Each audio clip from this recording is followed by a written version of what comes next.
Të nderuar shikues, ju përshëndes. Do të jemi së bashku në minutat e ditarit informativ, ku ndër të tjera do të ndiqni. Rreshjet e dendurat të 24 orëve të fundit kanë shkaktuar vështirësi në disa zona të qarkut Gjirokastër. Prefekti Albana Hasanaj inspektoi dëmtimet në urën e Glinës në Bashkinë Dropull, ku prurjet e larta të lumit e kanë nxjerrë atë jashtë funksionit. Ajo deklaroi se strukturat përgjegjëse po punojnë në terren për menaxhimin e situatës dhe minimizimin e dëmeve, ndërkohë që institucioni prefektit vijon monitorimin e pandërprerë dhe koordinimin me institucionet për të garantuar sigurinë e qytetarëve. 5 fshatra të zonës së Rrezës në Bashkinë Dropull kanë mbetur të izoluar që prej paradites, pasi ujërat e lumit Drino kanë nxjerrë jashtë funksionit urën e Glinës. Rreth 200 banorë shprehin shqetësimin për mungesën e shërbimeve bazë, ndërsa probleme janë regjistruar edhe në aksin Vrisera-Likomil, ku qarkullimi është vështirësuar. Gjirokastra është përfshirë gjatë natës nga rreshje intensive, të cilat kanë sjellë ujë dhe inerte në disa akse kryesore. Probleme janë shënuar në Karditj, Delvin, Tepelen, Gjirokastër dhe Gjirokastër Kakavi, por ndërhyrja e firmave kontraktore ka bërë të mundur pastrimin e tyre. Autoriteti rrugor bën të ditur se të gjitha akset janë aktualisht të kalueshme. Situata e motit në jug ka vijuar me probleme serioze, duke goditur më fort Delvinën, Sarandën, Finiqin dhe Konispolin. Autoritetet, përfshirë prefekten e Vlorës, raportojnë se ekipet e emergjencës po punojnë pa ndërprerje për të normalizuar gjendjen. Më kritike paraqitet situata në çukën e Sarandës, ku çarja e argjinaturës së Bistricës ka shkaktuar përmbytje të banesave dhe qindra hektarëve të tokës bujqësore. Ju njohim tani më gjërësisht. Rreshjet e 24 orëve të fundit kanë shkaktuar problematika në disa zona të qarkut Gjirokastër.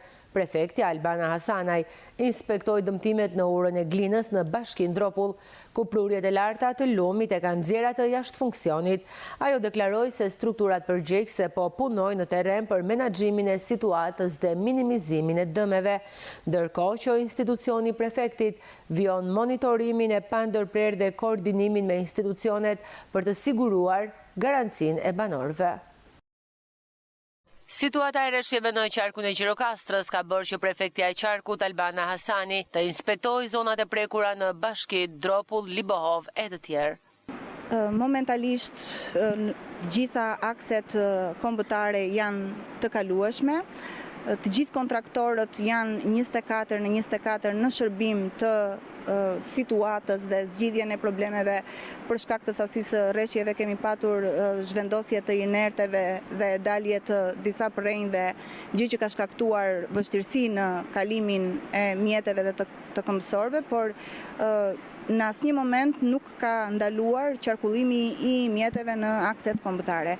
Kemi patur problematika në zonat rurale dhe sigurisht që edhe në këto zona të gjitha njësitë e vetëqeverisjes vendore kanë në terren grupet për përballimin e emergjencave në të tilla raste. Situata është nën kontroll. Në zona të caktuara për shkak të shirave dhe për shkak të linjave të rrjetit elektrik kemi ndërprerje të energjisë. Hera herës këto ndërprerje bëhen edhe të orientuara nga OSHE-ja për ruajtjen e njerëzve, por edhe për ruajtjen e linjave. Jemi në monitorim të vazhduar të 2 pikmatjeve të nivelit të lumit Vjos, në pikën e matjes me Maliaj dhe në pikën e matjes Përmet. Gjatë gjithë kësaj periudhe, pra në këtë hark kohor me intensitet të lartë të shtuar të rreshjeve të shiut, në asnjë rast nuk kemi qenë në pikën kërcënuese, në pikën kritike të lumit Vjos në këto 2 pikmatje. Në të njëjtën kohë jemi duke monitoruar edhe nivelin e lumit Drino. Momentalisht lumi Drino ndodhet brenda shtratit, pa shkaktuar probleme për zona të caktuara apo për zona të banuara. 5 fshatra të zonës së Rrezës në Bashkinë Dropull kanë mbetur të izoluar që prej paradites së sotme, pasi ujërat e lumit Drino kanë nxjerrë jashtë funksionit urën e Glinës. Rreth 200 banorë shprehin shqetësimin për mungesën e shërbimeve bazë, ndërsa probleme janë regjistruar edhe në aksin Vrisera-Likomil, ku qarkullimi është vështirësuar. Rreshjet e shumta të mbrojtjes së dieshme kanë krijuar probleme edhe tek 200 banorët e zonës së Rrezës në Bashkinë e Dropullit. Prej paradites së sotshme, 5 fshatrat e Rrezës në Dropull Radat, peshkëpije sipërme, peshkëpije poshtme, Glin dhe Vrau Goranci janë të shkëputura nga pjesa tjetër e Dropullit. Problemi është ura që lidh dy zonat. Ura ka pas dëmtime të theksuara dhe këtu në vendngjarje kanë ardhur gjitha instancat lokale, por edhe përfaqësues nga prefektura e Gjirokastrës. Ekspertët po vazhdojnë monitorimin e rrugës në mënyrë që të kenë një konkluzion të veçantë se çfarë do të bëhet në hapat e mëtejshëm. Siç se shikoni edhe vetë, po punojnë të gjitha makinerit, rruga është e bllokuar, kalojnë vetëm këmbësor për momentin dhe as i bëhet fjalë që të kalojnë makinat në orët në vijim. Banorët e Rezës tashmë janë të shqetësuar pasi rrezikojnë të ngelen pa shërbime në jetën e tyre të përditshme.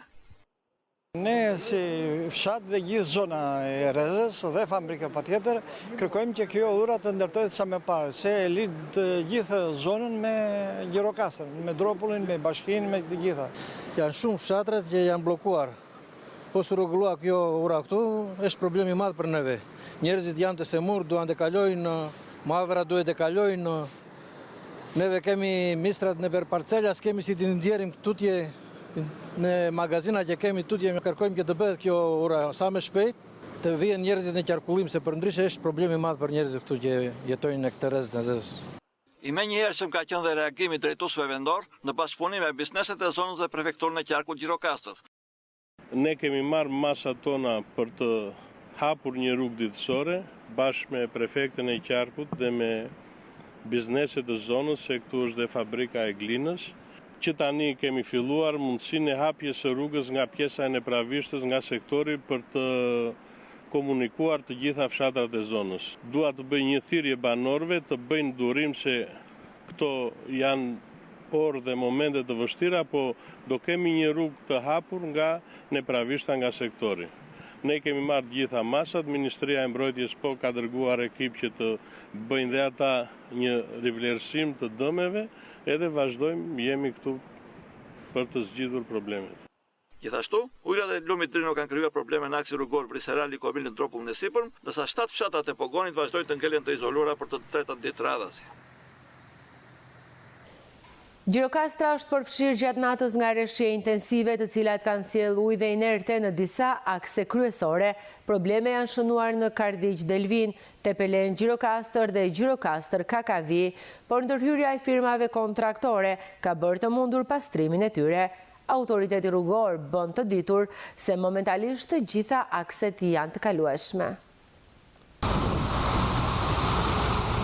Akset e rajonit jugor gjatë 24 orëve të fundit, edhe pse janë të kalueshme, përsëri vazhdojnë të jenë problem për drejtuesit e mjeteve, pasi ka prezencë ujë dhe inertesh.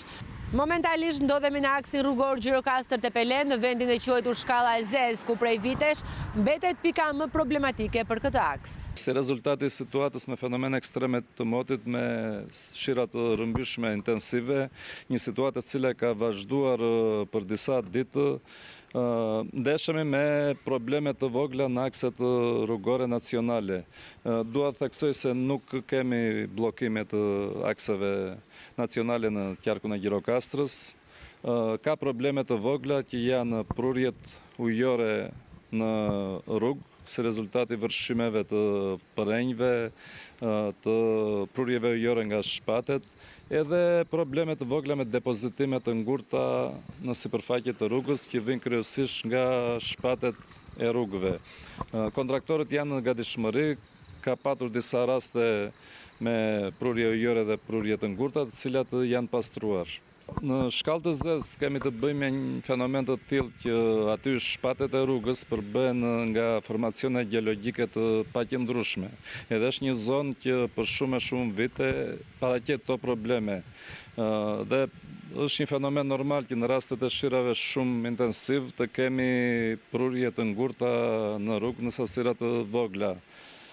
Edhe kësaj radhe ka patur prurje të ngurta në sipërfaqe të rrugës, po në sasira të vogla që janë pastruar nga ana kontraktorit, pa bllokuar qarkullimin. Një tjetër aks problematik në rajonin jugor gjatë sezonit dimëror mbetet Kardiq Delvin, konkretisht segmenti rrugor pranë tunelit të Skërficës.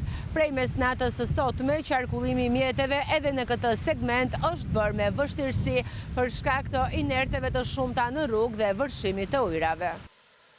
Aty kemi patur një fenomen me rreshje jashtë mase intensive, edhe problemi ka ardhur jashtë rruge nga përrenjt malor që kanë vërshyer në trup të rrugës, kanë sjellë materiale inerte dhe prurje ujore. Megjithatë dhe aty nga ana e kontraktorit mbas njoftimit ka ndodhur natën, mbas njoftimit është bërë pastrimi dhe aktualisht rruga është normale. Rreshjet e shumta të shiut kanë bërë që liçeni Viroj të dalë nga shtrati duke vështirësuar qarkullimin e automjeteve për shkak të vërshimit të ujrave në rrugë. Autoritetet rrugore si ato të policisë, por edhe ARSH apo emergjenca civile kanë punuar intensivisht gjatë gjithë natës për rehabilitimin e situatës, ndërsa grupet e monitorimit vijojnë të jenë në terren për të shmangur dhe për të njoftuar çdo lloj problematike të mundshme. Situata e motit në jug të vendit ka vijuar me probleme serioze duke goditur më fort Delvinën, Sarandën, Finiqin dhe Konispolin. Autoritetet përfshirë prefekten e Vlorës raportojnë se ekipet e emergjencës po punojnë pa ndërprerje për të normalizuar gjendjen. Më kritike paraqitet situata në Çuk të Sarandës, ku çarja e argjinaturës së Bistricës ka shkaktuar përmbytje të banesave dhe qindra hektarë të tokës bujqësore. Situata e motit në jug të vendit vijon të jetë e rënduar me probleme të shumta në Delvin, Sarand, Finiq dhe Konispol, si pasojë rreshjeve të dendura gjatë natës. Për të parë nga afër situatën në terren ishte edhe prefektja e Vlorës Evi Salushi. Prefektja tha se Delvina ka qenë një nga ato bashki që është prekur më tepër, ndërkohë që grupet e punës janë në gatishmëri. Bashkia e Delvinës ka qenë nga ato bashki e cila është prekur më tepër nga kjo lloj situate. Së bashku me kryetarin e bashkisë ne sot kemi zhvilluar një inspektim në ato zona të cilat janë prekur më së tepërmi, duke shkuar edhe në familje, edhe në rrugët e bashkisë së Delvinës për të parë nga afër. Kryetari i bashkisë së bashku me ekipin e tij kanë qenë në krye të punëve gjatë ditës së sotme, por duke monitoruar ditën e djeshme situatën dhe do të evidentojnë të gjitha ato dëme të cilat janë kryer në mënyrë që të merren edhe masat për të sistemuar dhe për të rehabilituar. Në prefekti i Sarandës Kristaj Qykiçë thotë se situata ka qenë vështirë për të katërta bashkit, por më shumë problematike ka qenë Delvina dhe Finiqi, ndërkohë që emergjenca civile, por edhe pushteti lokal kanë qenë në ndjekje të vazhdueshme të situatës. Shumë e vështirë për të katërta bashkit e jugut, por duhet të theksojmë që ka qenë më problematike ka qenë Delvina, Finiqi, po jo më pak për nga rëndësia edhe në bashkinë e Sarandës, që është argjinatura e Çukës. Ne kemi gjënë emergjenca civile, por edhe pushteti lokal ka qenë në ndjekje të vazhdueshme të situatës. Sot situata duket më shumë e normalizuar, janë hapur rrugët nacionale, janë në kontroll të plot, dhe për shkak edhe të rreshjeve të pakta që kanë qenë gjatë ditës së sotme, ka rënë edhe niveli dhe është larguar rreziku nga argjinatura e Çukës që kishte arritur në nivele maksimale.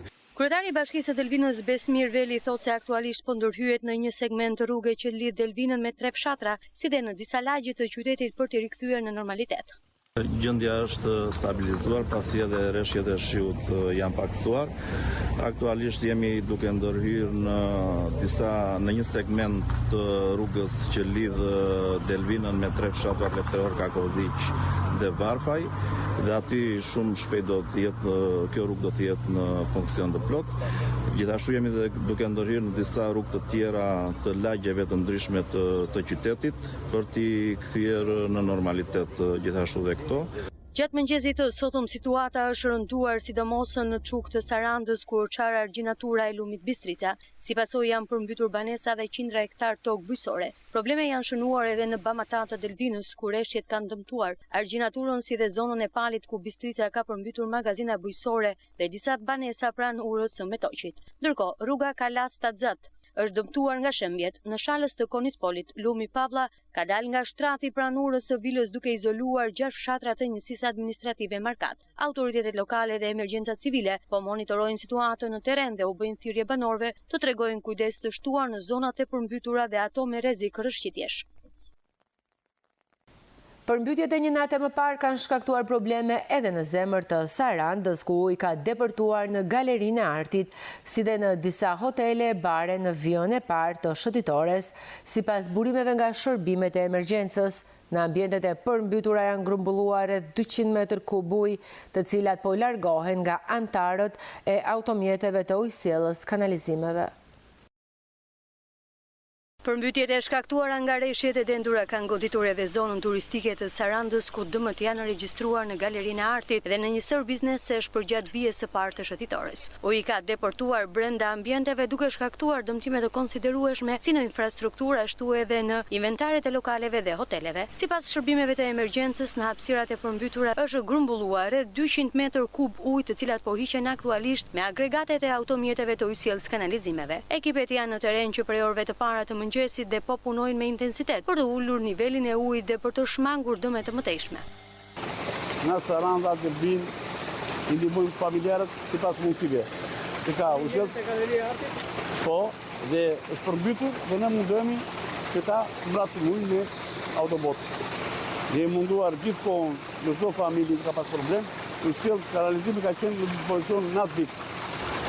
Do vazhdojmë, inshallah, me dorën e Zotit të natë rreshjet të na mundsojnë të mos të bien më, se problematika shumë e madhe, siç është në gjithë moment. Ujësjellës kanalizimi ka qenë natë ditë në dispozicion me urdhër të drejtorit të përgjithshëm. Ndërkohë që autoritetet vendore po monitorojnë situatën dhe pritet që pas normalizimit të gjendjes të nisë vlerësimi i plotit dëmeve në bizneset dhe institucionet kulturore të prekura. Në fshatin i Vicë të Sarandës, banesa e Thimjo Dhimirtikës është përmbytur për të tretën herë, jo nga rreshjet, por nga devijimi i ujrave për shkak të punimeve të mirëmbajtjes së rrugës. Ai thotë se banesa është bërë e pabanueshme, duke detyruar familjarët që të qëndrojnë me çizme nga uji që depërton nga tavani në dysheme. Nirica është fshati i parë në Bregdetin e Sarandës. Shirat e rrëmbyeshëm edhe atje nuk munguan, por dëmet janë të pakrahasueshme me zona të tjera. Megjithë këtë, shtëpia e Thimjo Dhimirtikës në këtë fshat rezulton e përmbytur nga uji. Ai thotë se këtë e ka aq nga moti e gërsuar se sa nga punëtorët e mirëmbajtjes së rrugëve që i kanë hapur rrugën ujrave për të zbritur në shtëpinë e tij. Është hapur nga mbivetja, aty kthehet plimonoja e gjithë xhades. Unë vetë me bë, ata kanë hequr në skrep. Të gjithë bazat që kanë vënë aty për të bllokuar rrugën. Dhe ata e kanë hequr dhe unë 12 natës nuk di ku të futesha. Më mbush shtëpia plot. Balte mundën të jepë atje, muri tjetër nga pas, xhadia. Thimjoa tregon se është hera e tretë që i përmbytet shtëpia për këtë arsye, se ai është bërë shtëpia e pabanueshme. Thimjoa thotë se i duhet që brenda në shtëpi të ri me çizme pasi rrethohet nga uji nga tavani në dysheme. Është e treta herë që më përmbytet shtëpia. Situatën shihni vetë dhe shtëpia është bërë e pabanuar. Uji është brenda, komplet muret e anës siç e keni parë të gjitha, xhadia kryesore është e prishur nga rrkiet, nga rrpirat, dhe nuk jetohet dot me këtë shtëpi. Kam raportuar në policinë e Himarës dhe përgjigjen nuk kam marrur. Apeli Thimjos shkon për bashkinë e Himarës, ku përfshihet Nivica, megjithëse është vetëm 4 kilometra nga Saranda. Të gjitha strukturat e emergjencave civile në koordinimin e Agjencisë Kombëtare të Mbrojtjes Civile gjatë 24 orëve të fundit kanë vijuar pa ndërprerje monitorimin e situatës së krijuar nga rreshjet intensive në disa qarqe të vendit. Në qarkun e Gjirokastrës janë pastruar materialet e rrëzuara gjatë natës në akset Kardiq-Delvin, Tepelen Gjirokastër dhe Gjirokastër Kakavi, të cilat tashmë janë të qarkullueshme. Ndjekim raportimin që na vjen nga Agjencia e Mbrojtjes Civile.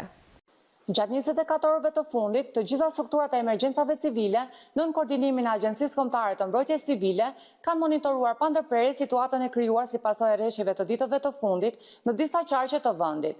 Në një pjesë të zonave situata është e stabilizuar, ndërsa në Vlorë, Lezhë, Fier e tjerë është bërë evakuimi i disa familjeve. Më por situata e detajuar sipas qarqeve dhe bashkive. Në qarkun Gjirokastër janë pastruar nga inertet e rëna gjatë natës në akset Kardiq-Delvin, Tepelen Gjirokastër, Gjirokastër Kakavi dhe tashmë janë të qarkullueshme. Në qarkun Vlorë, sot ka nisur tërheqja e ujrave të Vjosës. Për shkak të prurjeve të larta të lumit Vjosa, në njësinë administrative në Vosel, janë evakuuar dje 7 familje, të cilat u sistemuan pranë të afërmve. Gjithashtu, 3 familje pranuese së Mifolit u evakuuan për arsye sigurie. Në total, deri në mbrëmjen e djeshme, ishin 10 familje të evakuara. Në bashkinë Himar, pas ndërhyrjes së kontraktorit është hapur rruga, e cila u bllokuan në segmentin midis fshatrave Shën Vasil, Nivic, ndërsa vijon puna për pastrimin e segmentit Selenic-Romës. Në bashkinë Sarand, në monitorim, është aksi Sarand-Delvin, në vendin e quajtur Shelgar, ku ka prani ujë për shkak të daljes së lumit të Kalasës nga shtrati. Me prioritet po vijon puna për të shmangur rrezikun për banesat në fshatin Çuk, ku është dëmtuar argjinatura e lumit Bistric. Ekipet e OSHS po punojnë për rilidhjen e energjisë në tunelin e Llogaras. Gjithashtu po punohet për pastrimin e rrugës Shkall, Qafbot dhe në segmentin nga karburanti drejt qendrës së Konispolit. Forcat në terren kanë bërë të mundur pastrimin e ujit në një banesë në Ksamil dhe në Metoq, ndërsa puna vijon në një banesë në fshatin Vrion, ku ka prani të ujit në një banesë. Rruga hyrëse në bashkinë e Delvinës janë të gjitha të kalueshme. Hidrovorët e bashkisë Vlorë po punojnë me kapacitet të plot. Në qarkun Fjer, po monitorohet me vëmendje maksimale situata e krijuar si pasojë e prurjeve të vjosës. Lumi në Kashish, Çerven, Ferras ka dalë nga shtrati, por është brenda argjinaturës, ndërsa 50-60 hektar tokë bujqësore janë në ujë. Një familje me 2 antar është evakuuar në Çerven. Ka prezencë ujë në oborret e 30 ndërtesave në fshatrat Kashish, Çerven, Ferras dhe si mas paraprake janë stakuar pompat në stacionin e ujësjellësit në Kafaraj. Po ashtu ka rritje prurjesh edhe në lumin Seman, por pa rrezik për banesa. Ministria e Mbrojtjes, Agjencia Kombëtare e Mbrojtjes Civile, forcat armatosura si dhe të gjitha strukturat në varësi të tyre mbeten në gatishmëri të plot dhe në komunikim të vazhdueshëm me strukturat vendore dhe qendrore për menaxhimin e çdo situate dhe marrjen e masave të nevojshme në rast të përkesimit të kushteve atmosferike. Në banesën Fico, një prej objekteve më piktoreske të Gjirokastrës, ka përfunduar faza e ndërhyrjeve emergjente të restaurimit, duke respektuar plotësisht vlerat historike të objektit dhe duke ruajtur origjinalitetin e tij, pa censuruar integritetin arkitektonik. Ministri i Turizmit, Kulturës dhe Sportit Blendi Gonxhia shpërndau në rrjetet sociale pamje nga banesa karakteristike e restauruar. Banesa Fico është monument kulture i kategorisë së parë dhe një nga objektet më të bukura në zonën muzeale të Gjirokastrës, ndryshe nga objektet e tjera që kanë stil oriental. Banesa Fico ka një stil të vetin, e rrallë për banesat karakteristike të jugut të vendit. Në qarkun e Gjirokastrës po realizohen një sër projektesh restaurimi, me rëndësi të veçantë për ruajtjen dhe promovimin e pasurisë kulturore, mes të cilave ura dhe kisha. Specialistët janë shprehur se duke mbrojtur trashëgimin kulturore, rritet edhe tërheqja turistike si dhe kontribohet në zhvillimin e qëndrueshëm të kësaj zone. Profesionistët e trashëgimisë kulturore nga Gjirokastra, Gjilani e Prizreni u bën sot bashkë në Kalan e Argjiros. Mjustafir nga Kosova prezantuan punët e tyre në mirëmbajtjen dhe restaurimin e monumenteve të trashëgimisë arkitektonike në kuadër të javës kulturore kombëtare. Restaurimi monumenteve të trashëgimisë arkitektonike në rajonin e Prizrenit dhe Gjilanit. Në këtë titull u çel sot në ambientet e Kalas së Gjirokastrës, ekspozita me foto nga objektet e restauruara nga specialistët e 2 qendrave rajonale të trashëgimisë kulturore në Kosovë. Çdo njëra prej tyre u paraqit me 14 fotografi. Ne si qendër kemi sjell 14 monumente që kemi kryer këto vitet e fundit, edhe kemi sjell të prezantojmë, të fillojmë një bashkëpunimi dhe ta marrim një përvojë që në të ardhmen të kemi një parafrim më të mirë me kolegët e Gjirokastrës, duke parë që Gjirokastra është shumë më e pasur se regioni Gjilani, kështu që të krijojmë një bashkëpunim dhe ta marrim përvojën e mirë nga këta kolegët këto. Sa e vështirë është të mirëmbahen këto ndërtesa, këto lloj objekte? Është jashtëzakonisht e vështirë, se në shumicën e këtyre monumenteve janë prona private, domethënë që kanë dhe ka në shumë raste që nuk lejojnë pronarët, po ligji na e lejon neve, domethënë si institucione bashkë me institucione tjera qendrore që ka raste që edhe në atë kuptimin jo me dhunë fizike, po duke përdorur domethënë mjetet ligjore që futemi në për monument edhe ta bëjmë restaurimin. Po e keqja është që ka në disa raste që mbas restaurimit dhe investimit të tyre që është bëjë një investim i lartë për një monument dhe nuk mirëmbahen. Edhe kjo është një sfidë që po na shkakton probleme. Kemi ardhur në Gjirokastër për të prezantuar përmes një ekspozite fotografish disa prej ndërhyrjeve restauruese, konservuese të cilat janë zhvilluar viteve të fundit në Republikën e Kosovës. Siç mund të shihet prapa nesh, janë përmi 14 asete të trashëgimisë kulturore, të cilat janë restauruar kohën e fundit, duke fut në to objekte shtëpi banimi, godinat karakterit publik, objekte fetare e të tjera. Ky aktivitet i veçantë erdhi si organizimi i Drejtorisë Rajonale të Trashëgimisë Kulturore Gjirokastër në bashkëpunim me të dyja qendrat rajonale të Kosovës, i cili shërbeu edhe për shkëmbimin e eksperiencave me stafeve. Ky është një bashkëpunim i cili ndodh për herë të parë ndërmjet këtyre dy drejtorive dhe më gjerë.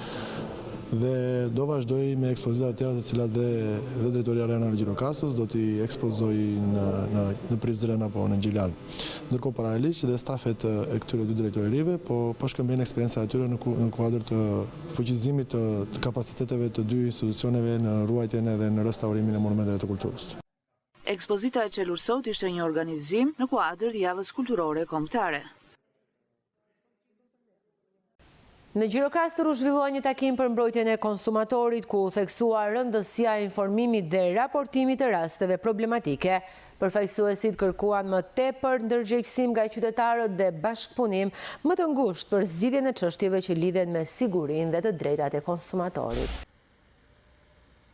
Mbrojtja e konsumatorit mbetet një ndër çështjet më të rëndësishme që prek çdo qytetar. Në Gjirokastër u zhvillua një takim informues ku diskutua mbi promovimin e linjës së gjelbër të mbrojtjes së konsumatorit dhe rrugët për zgjidhjen e problematikave me të cilët qytetarët përballen çdo ditë. Drejtori ekzekutiv i Alert, Granit Sokola, i theksoi rëndësinë e këtij shërbimi dhe nevojën për informim më të gjerë në mënyrë që çdo konsumator të di ku të drejtohet kur has shkelje apo mashtrime në treg.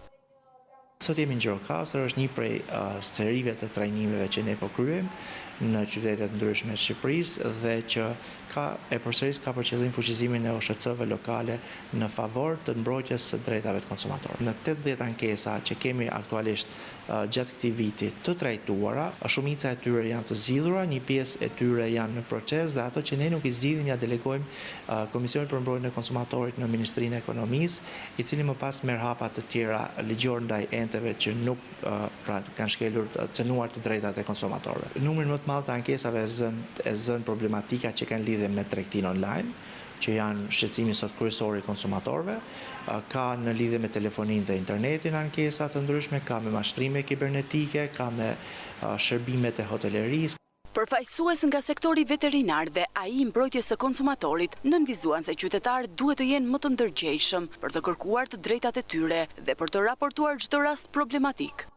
Fokusi jon kryesor është tek ndërgjegjësimi i konsumatorëve, sepse akoma konsumatorët nuk janë të ndërgjegjësuar që të drejtojnë ankesat e tyre atje ku duhet, tek zyra jon që funksionon bashki, është një sektor që përbehet nga 3 veta dhe njerëzit akoma nuk e dinë se ku duhet të drejtohen. Faktikisht, bëjmë blerje, u del diçka e prishur, nuk din ku ta ankohen. Gjatë diskutimeve, u sollen edhe shembuj të rasteve konkret, ku qytetarët pasi nuk kanë mundur të zgjidhin vetë problematikat, i janë drejtuar zyrave të bashkisë apo platformës mbrojtja e konsumatorit për të marrë ndihmën e nevojshme. Takimi synon të rrisë bashkëpunimin mes institucioneve dhe qytetarëve, duke garantuar një mbrojtje më efektive të drejtave të konsumatorit. Të nderuar shikues, ishte gjithçka e përgatitur për këtë ditar informativ. Ju faleminderit për vëmendjen, shikim të këndshëm të programeve në vazhdim. Bashkë Minuta Kofshi.